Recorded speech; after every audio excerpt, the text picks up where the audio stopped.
Susana Roses na hindi siya nahuli umano dahil sa iligal na droga.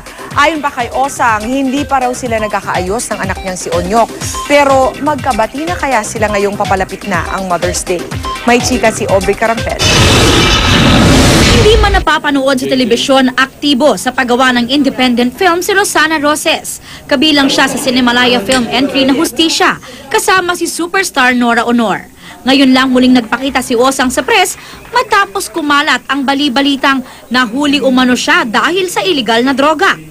Mariing itinanggi ni Osang ang balitang nailathala sa isang tabloid. Gusto kong bawat buka ng bibig ko, yung totoo lang yung sasabihin ko. Ngayon, kung wala din naman akong sabing maganda sa kanya, wag na lang din, di ba?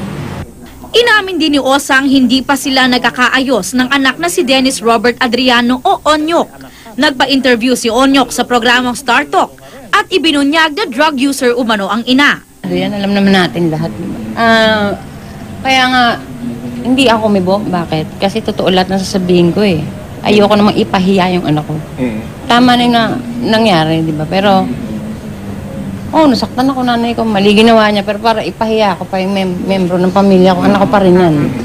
Umaasa pa ba siyang magkakaayos silang mag-ina lalo ngayong malapit na ang Mother's Day? Pinapaubaya ko lahat sa kanya eh.